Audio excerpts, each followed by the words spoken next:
Hello friends, last video में हमने accounting terms से स्टार्ट किया था।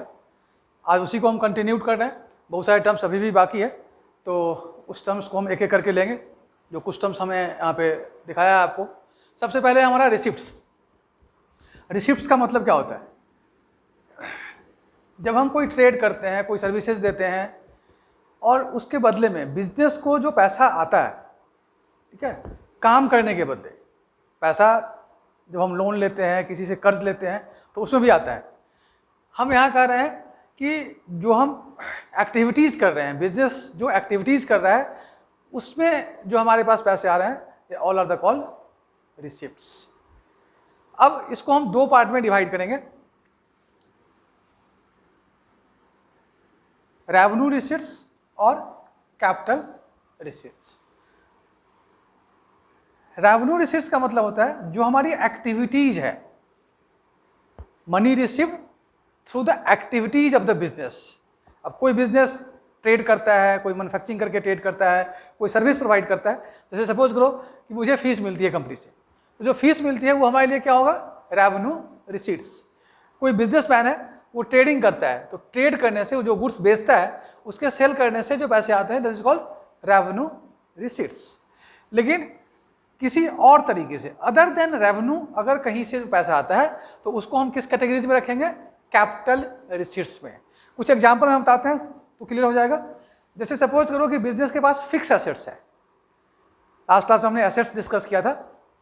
Fix assets means non current assets, जिससे बिजनेस क्या करता है? लंबे समय तक बेनिफिट अर्न करता है।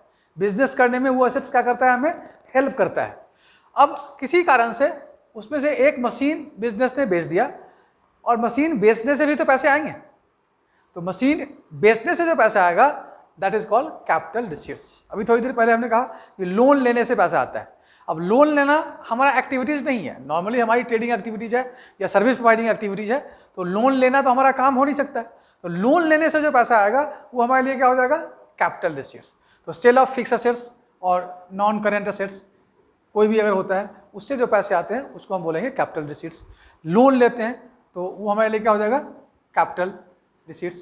जैसे सपोज करो कि ऑनर, लास्ट क्लास हमने कैपिटल वर्ड जिक्र किया था। बिजनेसमैन, ऑनर बिजनेस को पैसा देता है, तो बिजनेस को क्या होता है? बिजनेस के लिए वो रिसिप्ट्स हो गया। अब वो रिसिप्ट्स कौन सी कैटेगरीज में आएगा? कैपिटल रिसिप्ट्स के अंदर। तो जो हम बिजनेस के एक्टिविटीज से पैसा लेके आते हैं, अर्न करते हैं, उस सबको हम क्या बोलेंगे? Revenue receipt. बाद बाकी जो भी होगा वो हमारे लिए क्या होगा? Capital receipts.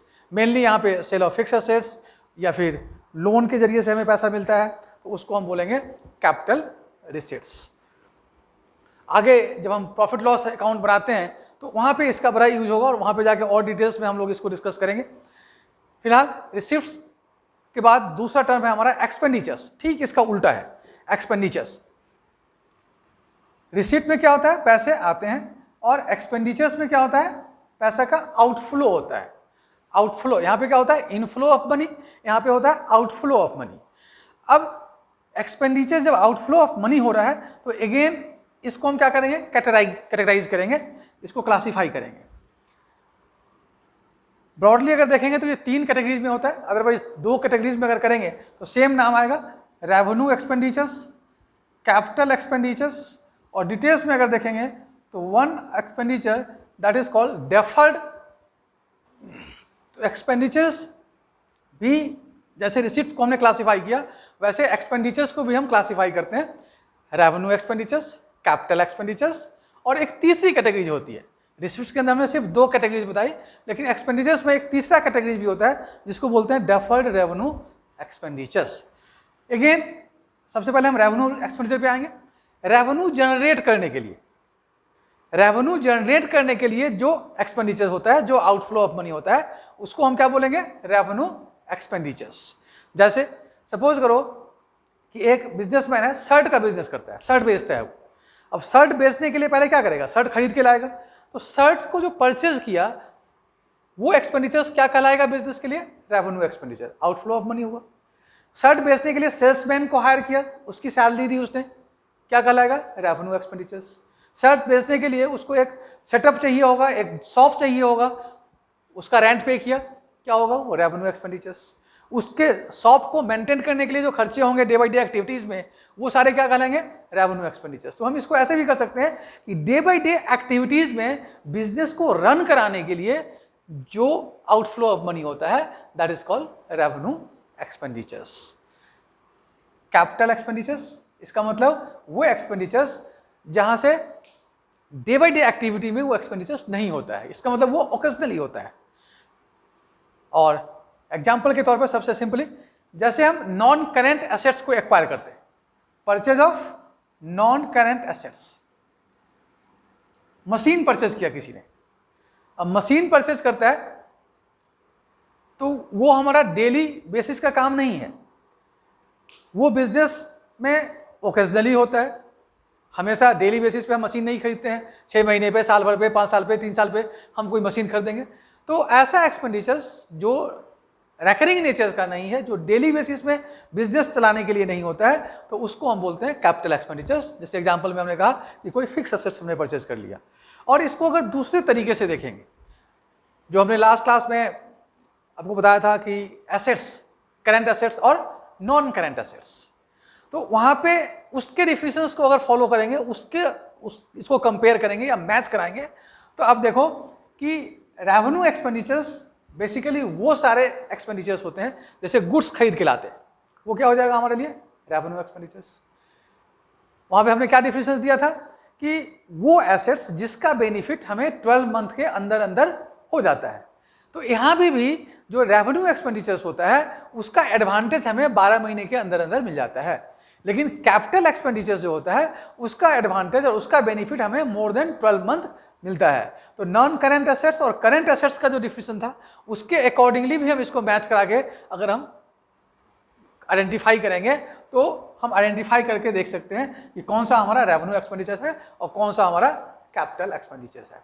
Third one is called deferred expenditures. ये एक ऐसा सिचुएशन होता है जो इस दोनों को के कैरेक्टर्स को फॉलो कर लेता है, इसीलिए ना वो उसको हम रेवेन्यू कह सकते हैं ना हम उसको कैपिटल कह सकते हैं। उसकी एक तीसरी कैटेगरी में आते हैं, that is called deferred revenue expenditures. पूरा नाम होता है इसका डेफर्ड रेवेन्यू एक्सपेंडिचर्स, यानी है तो वो रेवेन्यू एक्सपेंडिचर्स, लेकिन उस रेवेन्यू एक्सपेंडिचर्स में जो उसका एडवांटेज और बेनिफिट है वो मोर देन 12 मंथ हो जाता है। जैसे सपोज करो कि एक पेप्सी कंपनी है और पेप्सी ने क्या किया कि 100 करोड़ का एडवर्टीजमेंट का एक्सपेंस किया for the cricket world cup. World cup का ऑर्गेनाइजेशन उसने किया और ऑर्गेनाइज करके ने में जो उसका एक्सपेंडिचर्स हुआ वो हुआ 100 करोड़ का। अब अभी हमने कहा कि अगर रेवेन्यू एक्सपेंडिचर है तो बेनिफिट 12 महीने के अंदर मिल जाएगा। क्या उस पेप्सी को 12 महीने में 100 करोड़ का रिटर्न मिल जाएगा? कंपनी ने वर्ल्ड कप ऑर्गेनाइज किया, उसका एक ही पर्पस था, एडवर्टीजमेंट, अपने प्रोडक्ट को एडवर्टाइज करना। तो ये 100 करोड़ के एडवर्टीजमेंट का बेनिफिट उसको 1 साल में नहीं मिलेगा। इसीलिए ये जो 100 करोड़ है उस 100 करोड़ को हम पूरे को रेवेन्यू एक्सपेंडिचर्स नहीं करेंगे। इस 100 करोड़ को हम बाइफरकेट करेंगे as per the accounting standards, और बाइफरकेट करके देखेंगे कि how much money expend their benefits receive in this year. जितना का बेनिफिट हमें इस ईयर में मिलेगा, अगर सपोज करो कि 100 करोड़ में से सिर्फ 10 करोड़ का बेनिफिट इस करंट ईयर में हमें मिला है, तो 10 करोड़ को हम क्या करेंगे, रेवेन्यू एक्सपेंडिचर्स बना देंगे और 90 करोड़ इसको हम क्या करेंगे, डेफर्ड कर देंगे। डेफर्ड का मतलब फॉरवर्ड कर देना, आगे बढ़ा देना, यानी कि ये एक्सपेंडिचर्स का बेनिफिट हमें कहाँ मिलेगा, अगले साल मिलेगा। हो सकता है कि नेक्स्ट ईयर में जाके ये पूरा 90 करोड़ का नहीं, इसमें से सिर्फ 40 करोड़ का बेनिफिट मिलेगा। तो नेक्स्ट ईयर जाके फिर इसमें से क्या करेंगे, 40 करोड़ को रेवेन्यू एक्सपेंडिचर बना देंगे और 50 करोड़ को अगेन डेफर्ड कर देंगे, और फिर थर्ड ईयर में जाके उसको हम रेवेन्यू एक्सपेंडिचर में चार्ज करेंगे। अब फिर ऐसा क्यों कर रहे हैं, उसको हम कैपिटल में क्यों नहीं डाल रहे हैं? कैपिटल एक्सपेंडिचर्स में सबसे जो मेन चीज होता है कि वहाँ पे कैपिटल एक्सपेंडिचर्स में आप देखोगे कि हमारे पास नॉन करेंट एसेट आता है, यानी कि फिक्स एसेट्स वगैरह जो होते हैं वो हम परचेज करते हैं या उसके डेवलपमेंट में हम एक्सपेंडिचर्स करते हैं, उसका बेनिफिट हमें लंबे समय तक मिलता है। तो कोई ना कोई एसेट्स जो नॉन करेंट एसेट्स है वो यहाँ पे एक्वायर नहीं हो रहा है, इसीलिए हम इसको कैपिटलाइज नहीं करेंगे, उसको एक तीसरी कैटेगरीज में रख देते हैं, that is called deferred revenue expenditures. तो अगेन जब हम रिपोर्ट बनाते हैं तो वहाँ पे इन सब चीज़ों का जरूरत पड़ेगा। जब हम फाइनल अकाउंट यानी कि प्रॉफिट लॉस बैलेंस शीट जब बनाने के लिए जाएंगे तो वहाँ पे फिर इसकी ज़रूरत पड़ेगी और वहाँ पे इसको रिवाइज करेंगे हम लोग। तो अल्टीमेटली बिजनेस में जब हम प्रॉफिट कैलकुलेट करेंगे, प्रॉफिट निकालते हैं किसी बिजनेस का, तो वहाँ पे रिसिप्ट के अंदर हम सिर्फ रेवेन्यू रिसिप्ट लेते हैं और एक्सपेंडिचर के अंदर रेवेन्यू एक्सपेंडिचर्स लेते हैं, और इसी दोनों को हम क्या करेंगे, मैच कराएंगे। और मैच कराने के बाद अगर रेवेन्यू रिसिप्ट्स रेवेन्यू एक्सपेंडिचर से ज़्यादा है तो बिजनेस को हम कहेंगे कि प्रॉफिट हो गया, और अगर ठीक उल्टा हो गया यानी कि रेवेन्यू रिसिप्ट्स कम हो गया और रेवेन्यू एक्सपेंडिचर ज़्यादा हो गया तो हम बोलेंगे कि बिजनेस को लॉस हो गया। तो गलती से अगर हम कैपिटल एक्सपेंडिचर्स को भी काउंट कर लेंगे प्रॉफिट निकालने में, या कैपिटल रिसिप्ट्स को भी काउंट कर लेंगे, तो हमारा जो प्रॉफिट है as per the accounting standard norms गलत निकलेगा। तो हमने रिसिप्ट्स और एक्सपेंडिचर्स इसको डिटेल्स में देख लिया। एक्सपेंस साफ साफ क्लियर हो गया कि एक्सपेंस यानी कि रेवेन्यू जनरेट करने के लिए, यानी कि जो रेवेन्यू एक्सपेंडिचर्स था हमारा उसी को हम बोलेंगे एक्सपेंस, और रेवेन्यू रिसीट्स जो हो गया वो हो गया हमारा इनकम। देन नेक्स्ट टर्म है हमारा प्रॉफिट। प्रॉफिट किसे कहेंगे? बिजनेस में जो इनकम पैसे जो आते हैं, रिसीप्ट होते हैं, इनकम जिसको हम बोलेंगे बेसिकली, वो दो ढंग का होता है। एक को हम बोलते हैं ग्रॉस प्रॉफिट और एक को बोलते हैं net profit. Gross profit profit का वो हिस्सा होता है जो ऑपरेटिंग एक्टिविटी से आता है। जैसे अभी हमने एक एग्जांपल लिया कि एक शॉप है जो शर्ट बेचने का काम करता है, तो शर्ट बेचना उसका क्या है, ऑपरेशन है, ऑपरेशनल एक्टिविटी है। अगर सपोज करो हम ऑडिट करते हैं तो ऑडिट करना हमारा क्या है, ऑपरेशन है। कंसल्टेंसी देना हमारा क्या है, मेन ऑपरेशन है। तो उस ऑपरेशनल एक्टिविटीज से हमारे पास जो इनकम आ रहा है, जो प्रॉफिट हो रहा है, that profit is called gross profit.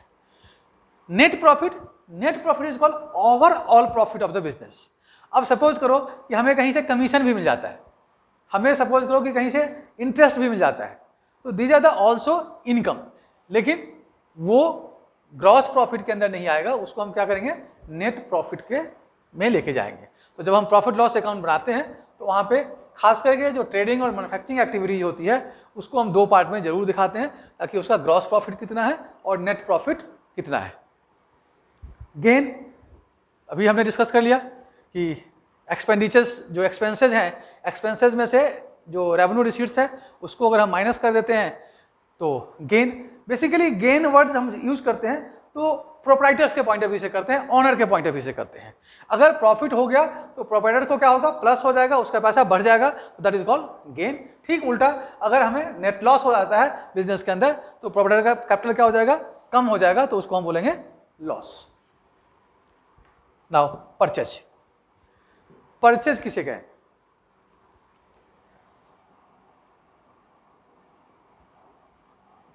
कोई गुड्स, बिजनेस चलाने के लिए जो कुछ भी सामान हम खरीद के लाते हैं, दैट इज कॉल्ड परचेज। जैसे कोई ट्रेडर है, किसी पार्टिकुलर चीज का ट्रेड करता है, जैसे पेन का ट्रेडिंग करता है तो पेन परचेज करेगा तो उसको बोलेंगे परचेज। अब अगर वो स्टेशनरी परचेज करता है तो उसको हम परचेज नहीं बोलेंगे, क्योंकि स्टेशनरी की भी जरूरत पड़ेगी, बहुत सारी चीज परचेज करता है। तो जिस चीज की हम ट्रेडिंग करते हैं उस चीज को खरीदें तो उसे हम बोलेंगे परचेज। परचेज करने के बाद अगर हमें वो चीज पसंद नहीं आया, वो सामान, वो गुड्स पसंद नहीं आया, तो हम उसको क्या करते हैं, उसको रिटर्न कर देंगे as per the terms and conditions जो भी हमारा उसके साथ होगा। तो अगर हम रिटर्न कर देंगे तो उसके लिए हम एक टर्म बनाएंगे परचेज रिटर्न। तो ये चीज हमेशा याद रखिएगा कि परचेज में हम उसी आइटम को लेके आएंगे जिसका हम ट्रेडिंग करते हैं, उसी को हम परचेज के अंदर रखेंगे, और वही परचेज किया हुआ आइटम अगर हम वापस कर देते हैं तो उसको हम क्या बोलेंगे, परचेज रिटर्न। सिमिलरली सेल में क्या होगा कि जो परचेज करके सामान आया हुआ है उसको आगे हम क्यों लाए हैं खरीद के, बेचने के लिए लाए हैं। तो बेचने के लिए लाए हैं तो उसको हम क्या करेंगे, किसी न किसी को सेल आउट करेंगे, तो उसको बोलेंगे सेल। और ठीक वैसे ही जब हमने परचेज किया और हमें वो चीज़ टर्म्स एंड कंडीशंस के अकॉर्डिंगली नहीं मिला तो हमने उसको वापस कर दिया, तो उसको वहाँ पे क्या बोला था, परचेज रिटर्न। और हमने किसी को सेल किया हुआ है तो वो भी वैसे ही अगर वापस करता है तो उसके लिए हम टर्म यूज करते हैं सेल्स रिटर्न। इसका एक दूसरा नाम भी है, परचेज रिटर्न और सेल्स रिटर्न को। परचेज करके अगर हम रिटर्न कर रहे हैं तो वो हमारे यहाँ से क्या हो रहा है, बाहर जा रहा है, इसीलिए इसका दूसरा नाम भी है रिटर्न आउटवर्ड। और ठीक उल्टा सेल्स रिटर्न का दूसरा नाम होता है रिटर्न इनवर्ड, क्योंकि हमने जो सेल किया हुआ है, सेल किया हुआ माल वापस हमारे पास आ जाता है, तो उसको हम बोलेंगे रिटर्न इनवर्ड। तो सेल्स रिटर्न को रिटर्न इनवर्ड के नाम से भी जानते हैं और परचेज रिटर्न को रिटर्न आउटवर्ड के भी नाम से जानते हैं। तो कंफ्यूज नहीं करना, लेकिन हाँ, जब आप अकाउंट क्रिएट करोगे तो दोनों में से कोई एक ही रखना। अगर आप परचेज रिटर्न लिखते हो तो हमेशा परचेज रिटर्न ही लिखना, अगर आप रिटर्न आउटवर्ड लिखते हो तो हमेशा रिटर्न आउटवर्ड ही लिखना। नेक्स्ट टर्म है गुड्स। अब अभी हम परचेज की बात कर रहे थे। जो गुड्स हम परचेज करके लाते हैं that is called goods. Business में इसकी कैटेगरीज अगर करें तो ये गुड्स रॉ मटेरियल के फॉर्म में भी हो सकता है। जैसे कोई मैन्युफैक्चरर है तो वो पहले रॉ मटेरियल्स लेके आएगा, उसको वो प्रोसेस करेगा, देन उसको फिनिश गुड्स बनाएगा। रॉ मटेरियल और फिनिश गुड्स के बीच में एक पार्ट होता है जिसको हम बोलते हैं सेमी फिनिश्ड गुड्स। ऐसा गुड्स जो ना अब रॉ मटेरियल्स है ना वो अब फिनिश्ड हुआ है, दोनों के बीच में है, लेकिन वो भी तो एक गुड्स ही है। जैसे सपोज करो कि एक कपड़े का बिजनेस करने वाला बंदा जो बेसिकली स्टिच करके सामान बेचता है, कपड़े बेचता है, अब वो कपड़ा खरीद के लाता है, तो जो रॉ कपड़ा है cloth, that raw cloth is called raw materials for that business. अब उस कपड़े को उसने क्या किया, कटिंग कर दिया डिफरेंट डिफरेंट शेप में। जैसे उसको सूट बनाना है तो सूट के लिए उसने क्या किया, कटिंग कर दिया। अब कटिंग करने के बाद वो स्टिचिंग होगा, प्रेसिंग होगा, पैकिंग होगा, देन वो सूट के रूप में आएगा। लेकिन ना अब वो कपड़ा रह गया, ना अभी वो सूट बना है। अब उस बीच में अगर वो पड़ा हुआ है, कटिंग किया हुआ कपड़ा पड़ा हुआ है, तो that is called semi finished goods. और वही सेमी फिनिश्ड गुड्स जब प्रॉपरली अपने रूप में आ जाएगा, यानी कि जो चीज़ हम बनाना चाह रहे थे उस फॉर्म में आ जाएगा, तो उसको हम बोलेंगे फिनिश्ड गुड्स। तो बिजनेस अगर मैन्युफैक्चरर है, कोई सामान रॉ मटेरियल खरीदता है, प्रोसेस करता है बना के और फिनिश गुड्स बना के बेचता है, तो उसके बिजनेस में ये 3 कैटेगरीज के गुड्स मिलेंगे। लेकिन अगर कोई ट्रेडर है, ट्रेडर का मतलब होता है जो बना बनाया सामान खरीदता है और उसको वो क्या करता है, आगे ट्रेड कर देता है, सेल कर देता है, तो उसके पास बेसिकली ये चीज़ नहीं मिलेगा। उसके पास ऑलवेज क्या होता है, फिनिश्ड गुड्स। देन एक टर्म यूज करते हैं हम लोग स्टॉक। स्टॉक यानी कि वही गुड्स हमारे पास कितना है, जिसे हम इन्वेंट्री भी बोलते हैं। तो कंफ्यूज मत कीजिएगा।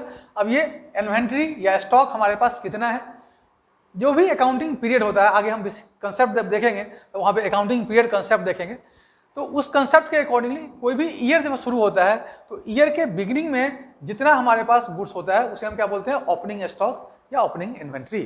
ईयर जब हम क्लोज करते हैं और क्लोजिंग के टाइम पे जितना गुड्स हमारे पास बचा होता है उसको बोलते हैं क्लोजिंग स्टॉक।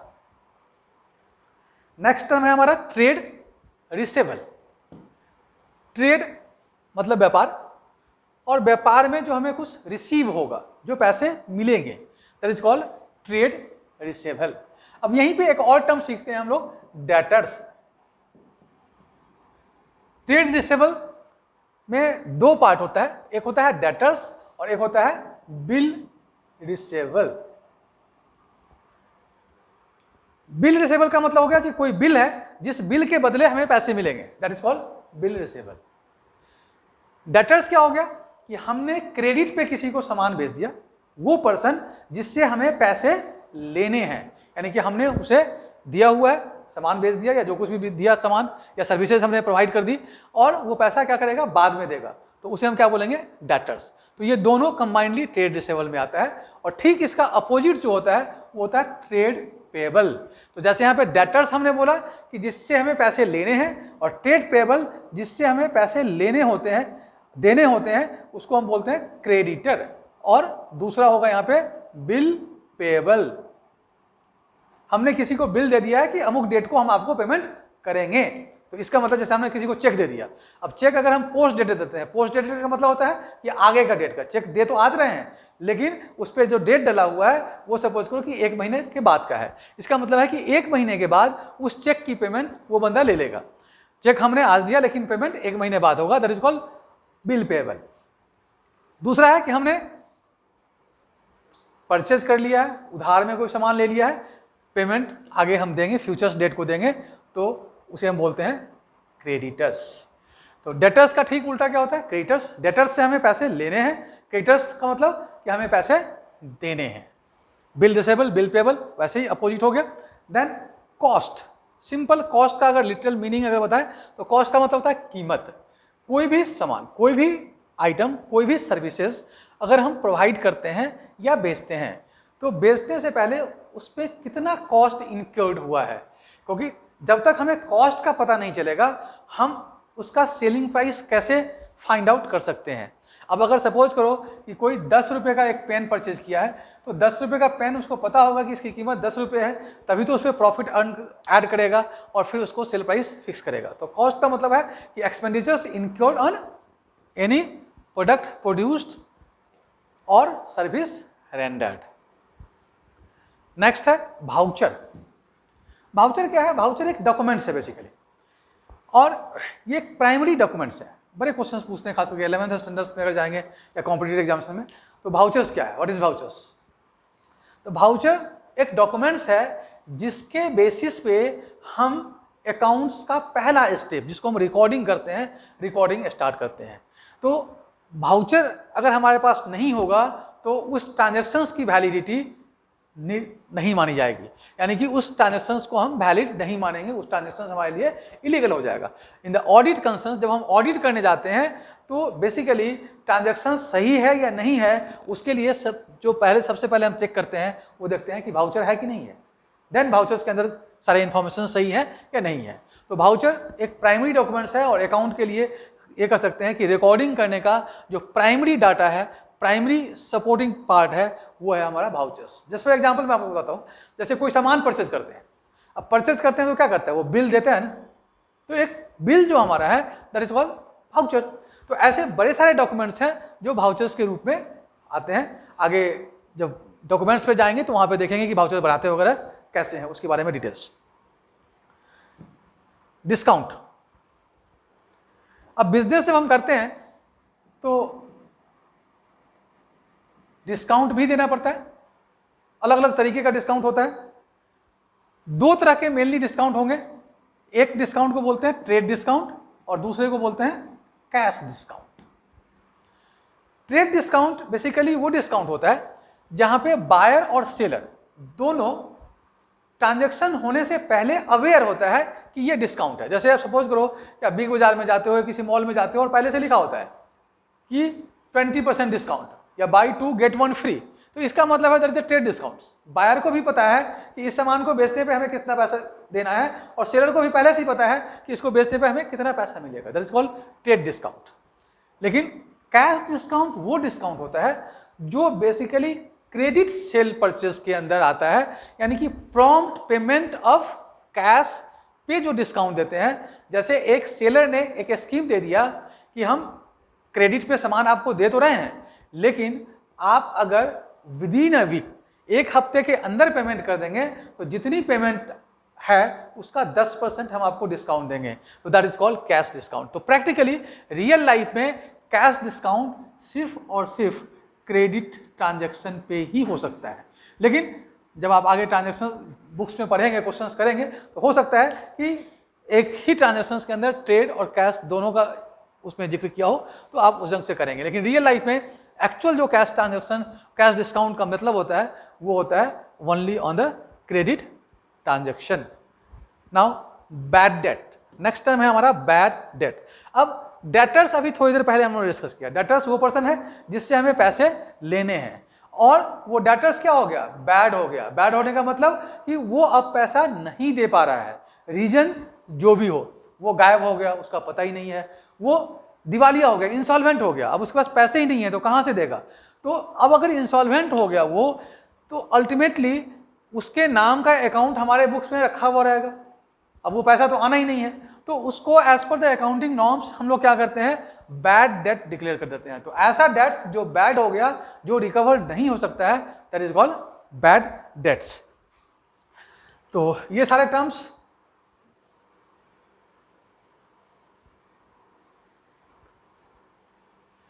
तो बहुत सारे टर्म्स हम लोगों ने डिस्कस किया, जो मेन इंपॉर्टेंट टर्म्स थे वो टर्म हमने डिस्कस कर लिया पिछले वीडियो में और इस वीडियो को मिला के। एक बार ये टर्म्स आप डिस्कस करेंगे। कोई भी टेक्स्ट बुक आपको मिले, चाहे वो NCERT हो, TS ग्रेवाल हो, या और किसी भी ऑथर्स का आपके पास कोई बुक हो, तो आप उसमें जाके देखेंगे तो ये सारे टर्म्स भी मिलेंगे। तो इसको मेरे वीडियो को देखिए, वहाँ से भी एक बार आप रिवाइज कीजिए। नेक्स्ट वीडियो में जो बेसिकली ये पार्ट 2 था हमारा, अब अगले वीडियो के अंदर हम कुछ प्रैक्टिकल क्वेश्चंस करके देखेंगे। प्रैक्टिकल क्वेश्चंस से फ़ायदा यही होगा आपको कि जो टर्म्स हमने सीखा है उस टर्म्स को आप आइडेंटिफाई कर पा रहे हैं कि नहीं कर पा रहे हैं। कॉमर्स रटने की चीज़ नहीं है, ठीक है। तो आप इसको समझिए, सारे टर्म्स को समझिए। नेक्स्ट वीडियो में हम कुछ प्रैक्टिकल क्वेश्चंस लेके आएंगे, सारे उसमें एक स्टोरीज होगी, पूरी कहानी होगी, पूरी ट्रांजेक्शन्स होंगे, और उस ट्रांजेक्शन्स में से आपको फाइंड आउट करना होगा। जैसे सारे स्टेटमेंट्स लिखे होंगे और उसमें हम कहेंगे कि आप बताओ कि इसमें जो मिस्टर एक्स है उसका कैपिटल कितना है, इसमें परचेज कितना हुआ, इसमें एक्सपेंस कितना हुआ, या इसमें प्रॉफिट कितनी हुई, इसमें रेवेन्यू एक्सपेंडिचर्स कितना है हमारा, या इसमें ड्राइंग्स कितने हैं। यही सब टर्म्स हमने सीखा है। कितने का इसमें एसेट्स है, कितने का हमारा इसमें क्लोजिंग स्टॉक है। तो ये सारे जब प्रैक्टिकली आप करके देखोगे, फाइंड आउट करोगे, तो ऑटोमेटिक क्या होगा कि कंसेप्ट ऑफ टर्म जो है वो टर्म अपने आप आपके माइंड में सेट हो जाएगा कि इसका क्या मतलब है, कैसे ढूंढते हैं। क्योंकि यही चीज़ आपको जब आप प्रैक्टिकल में आगे आप चलेंगे तो प्रैक्टिकल पोर्शंस पे यही सब टर्म्स आएगा, और इसी को आपको क्या करना होगा, अकाउंटिंग में रिकॉर्डिंग करनी होगी, उसको इंटरप्रिटेट करना होगा, और आगे जो भी प्रैक्टिकल्स होंगे वो आपको सॉल्व करना पड़ेगा। तो इस टर्मिनोलॉजी को प्रैक्टिकल के जरिए अगले वीडियो में हम लोग डिस्कस करेंगे। तब तक के लिए आप रिवाइज कीजिए। कोई भी डाउट्स है मेरे कमेंट बॉक्स में, मेरे ईमेल आईडी पे, मेरे मोबाइल नंबर पे आप व्हाट्सअप कर सकते हैं। मैं आपको ज़रूर रिप्लाई करूँगा। थोड़ा देर लगेगा, उसके लिए मैं पहले ही सॉरी बोलता हूँ, क्योंकि बहुत सारे असाइनमेंट्स होते हैं और हम प्रॉम्प्टली रिप्लाई नहीं करते हैं, तो उसके लिए पहले से सॉरी। लेकिन रिप्लाई ज़रूर करेंगे, चाहे देर हो। आपको अगर ये वीडियो अच्छा लगा तो प्लीज़ सब्सक्राइब कीजिए, उसको लाइक कीजिए, और बेल आइकन ज़रूर प्रेस कीजिएगा, ताकि नेक्स्ट वीडियो आपको जल्दी से और उसकी इन्फॉर्मेशन आपको सबसे पहले मिल जाए। Thank you very much.